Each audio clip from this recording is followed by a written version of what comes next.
जंतर मंतर पर हुए 36 दिन के आंदोलन ने मोदी सरकार के अंदर तक खौफ पैदा कर दिया है। इतना डर गई है मोदी सरकार कि अब किसी भी तरह बस अपनी छवि को ठीक करने की कोशिश में लगी हुई है, युवाओं को मनाने की कोशिश में लगी हुई है। जो युवा मोदी सरकार से दूर हो गए हैं और जिनके दूर जाने से सरकार को आने वाले चुनावों में डर लग रहा है, उनको मनाने में अब जुट गई है। पीएम मोदी ने एक बार फिर खुद को महान दिखाने की कोशिश की, रील बनाकर इमोशनल कार्ड खेला, जैसा कि वो हर बार करते आए हैं। एक बार फिर उन्होंने अपनी मां का नाम लेकर इमोशनल करने की कोशिश की, लेकिन ये सब हथकंडे बेअसर साबित हो रहे हैं। आलोचक कह रहे हैं कि अब बहुत देर हो चुकी है, तीर कमान से निकल चुका है और अब ये गुस्सा छात्रों का कम नहीं होने वाला, जिसको देखते हुए अब बीजेपी दूसरा हथकंडा अपना रही है। बीजेपी की कोशिश है कि आंदोलन का मुख्य चेहरा रहे दीपके कैसे भी उसके साथ आ जाएं। तो आखिर क्यों दीपके पर डोरे डाल रही बीजेपी? क्या है बीजेपी का प्लान? क्या इससे हो सकता है युवाओं को नुकसान? इसी पर आज हम अपनी स्पेशल रिपोर्ट में करेंगे चर्चा। नमस्कार, मैं हूं अंशिता।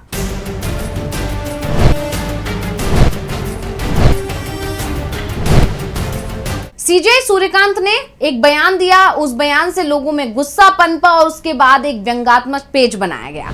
उस पेज से शुरू करके पूरे देश में मोदी सरकार के खिलाफ आंदोलन खड़ा करने वाले अभिजीत दीपके अब मोदी सरकार की आंखों की किरकिरी बन गए हैं। मोदी सरकार को लगता है कि दीपके ने ही देश के युवाओं को दिल्ली में लाकर खड़ा कर दिया और सरकार को घुटने टेकने पर मजबूर कर दिया। युवा अब बीजेपी से बहुत दूर हो चुका है और यह बात बीजेपी को अच्छी तरह समझ में आ रही है। इसलिए बीजेपी सरकार इस कोशिश में लगी हुई है कि कैसे भी युवा एक बार फिर उसके साथ आ जाए, क्योंकि बीजेपी जानती है कि चुनाव जीतने के लिए उसे देश के युवा की, देश के छात्रों की बहुत ज्यादा जरूरत है और ज्यादा दूर नहीं है। 2027 में यूपी विधानसभा चुनाव होने हैं। यूपी के साथ साथ 4 और राज्यों में चुनाव है। यहां यूपी का जिक्र इसलिए हो रहा है क्योंकि यूपी सबसे बड़ा सूबा है और यूपी को लेकर यह कहा जाता है कि जो यूपी जीतता है, केंद्र की कुर्सी भी उसी को मिलती है। इसीलिए यूपी को जीतना बीजेपी के लिए बहुत जरूरी है। लेकिन जो आंदोलन हुआ जंतर मंतर पर, उसमें भारी संख्या में यूपी के छात्र और युवा मौजूद, जिससे यह साफ हो गया कि यूपी के अंदर भी बीजेपी सरकार को लेकर, मोदी सरकार को लेकर गुस्सा है युवाओं के अंदर।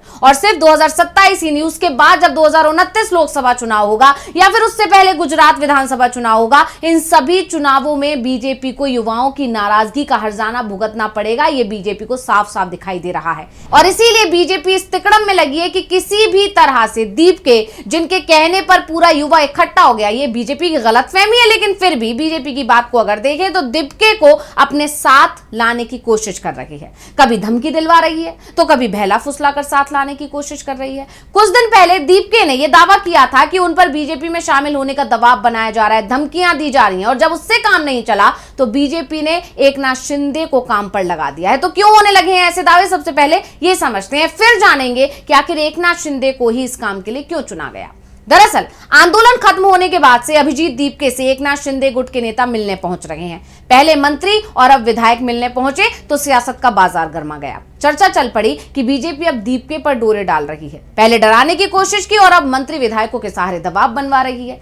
ऐसे दावे तब किए जाने लगे जब महाराष्ट्र सरकार में मंत्री शिरसाट के बाद एकनाथ शिंदे की शिवसेना के विधायक भी दीपके से मिलने उनके घर पहुंचे। महाराष्ट्र में सत्तारूढ़ गठबंधन में शामिल शिवसेना के विधान परिषद सदस्य बच्चू कडू ने छत्रपति संभाजीनगर में अभिजीत दीपके से मुलाकात की। हालांकि इसे एक निजी मुलाकात बताया जा रहा है। खुद कडू ने साफ किया कि वो दीपके से निजी तौर पर मिलने आए हैं, ना कि सरकार या अपनी पार्टी के प्रतिनिधि के तौर पर। शिवसेना नेता ने कहा, मैं यहां एक आंदोलनकारी के तौर पर दूसरे आंदोलनकारी से मिलने आया हूं। विरोध प्रदर्शन को लोकतांत्रिक अधिकार बताते हुए कडू ने कहा कि अन्याय के खिलाफ आंदोलन करना कोई अपराध नहीं है। खास बात है कि यह पहली बार नहीं है जब शिंदे सेना के किसी नेता ने दीपके से मुलाकात की है। इससे पहले महाराष्ट्र सरकार में मंत्री और शिवसेना नेता संजय शिरसाट ने भी दीपके के परिवार से मुलाकात की थी। शिरसाट ने कहा था कि उन्हें गर्व है कि उनके क्षेत्र के रहने वाले और कॉकरोच जनता पार्टी के संस्थापक अभिजीत दीपके ने एक क्रांति शुरू की है और उन्हें सुरक्षा मिलनी चाहिए। यह बयान बहुत महत्वपूर्ण है संजय शिरसाट का। उन्होंने कहा उनके माता पिता परेशान थे क्योंकि हर माता पिता चाहते हैं कि उनके बच्चे सुरक्षित रहें। वो परिवार की तरह आए और मैं यहाँ केवल प्रभारी मंत्री के तौर पर नहीं आया हूं। अभिजीत के महाराष्ट्र पहुंचने पर उन्हें सुरक्षा दी जानी चाहिए। मैं इस बारे में मुख्यमंत्री देवेंद्र फडणवीस से बात करूंगा। अब नेताओं का जो ये बयान है वो साफ साफ बता रहा है कि कैसे दीपके को बहलाने की कोशिश की, साथ साथ इशारों में उन्हें डराया भी जा रहा है। शिरसाट ने जो बयान दिया, उन्होंने इशारों में बता दिया कि दीपके को खतरा है और अगर वो सुरक्षित रहना चाहते हैं तो एनडीए से हाथ मिला लें, तभी वो सुरक्षित रहेंगे। इसीलिए शिरसाट ने कहा कि दीपके को सुरक्षा मिलनी चाहिए और इसकी बात वो देवेंद्र फडणवीस से करेंगे। और इसी के साथ कहा जा रहा है कि एक बार फिर दीपके को डराने की, दबाने की और समझाने की कोशिश की गई है। आपको याद होगा इससे पहले दीपके ने दावा किया था कि उन्हें धमकियां मिल रही हैं। क्या बोले थे दीपके, सुनिए। धमकियां बहुत मिलेगी, बीजेपी में आ जाओ, अच्छा रहेगा तुम्हारे लिए, तुम्हारे परिवार के लिए। तो मुझे तो मतलब बहुत शर्म आती है कि इतने बड़े प्रधानमंत्री, इतने बड़े अमित शाह, उनके पोते की उम्र का मैं हूँ, उनके पोते की उम्र के बच्चों को इस तरह की धमकियां देते हैं।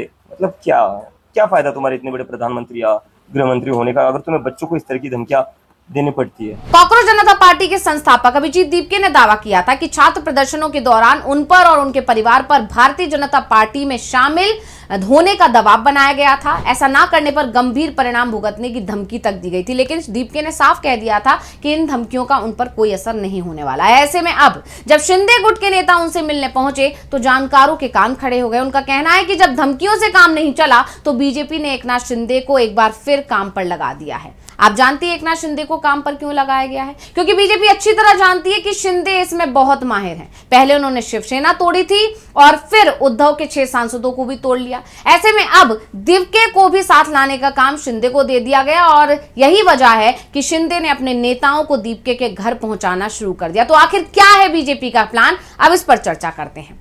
तो अब बीजेपी खुद सामने नहीं आ सकती, इसलिए उसने शिंदे को आगे कर दिया है, क्योंकि बीजेपी को ऐसा लगता है कि दीपके अगर साथ आ गए तो जो नाराज युवा है वो फिर से बीजेपी के साथ आ जाएगा। लेकिन जानकारों का मानना है कि बीजेपी अगर ऐसा सोच रही है तो ये उसकी सबसे बड़ी गलतफहमी है, क्योंकि ऐसा ही बीजेपी ने सोनम वांगचुक के मामले में भी सोचा था। आपको याद होगा बीजेपी ने सोनम वांगचुक को भी इसी तरह साधने की कोशिश की थी। जब वो मेदांता अस्पताल में भर्ती थे तब केंद्रीय मंत्री उनसे मिलने पहुंचे थे, एक बार नहीं 2-3 बार मिलने पहुंचे थे। बीजेपी को उम्मीद थी कि सोनम वांगचुक से जिस तरह मुलाकातें हो रही हैं या सोनम वांगचुक जो संदेश दे रहे हैं, इससे छात्रों का गुस्सा शांत होगा और यह आंदोलन समाप्त हो जाएगा, धर्मेंद्र प्रधान को इस्तीफा नहीं देना पड़ेगा। लेकिन बीजेपी की वो कोशिश फेल हो गई थी, क्योंकि छात्र ना तब रुके थे ना अब रुकेंगे, क्योंकि युवा या छात्र दीपके की वजह से या सोनम वांगचुक की वजह से जंतर मंतर पर नहीं जुटे थे, बल्कि ये उनका अपना आंदोलन था। और ये बात छात्रों ने, युवाओं ने साफ कर दी है कि उनका अपना आंदोलन है, वो किसी के चेहरे पर यहां नहीं आए थे।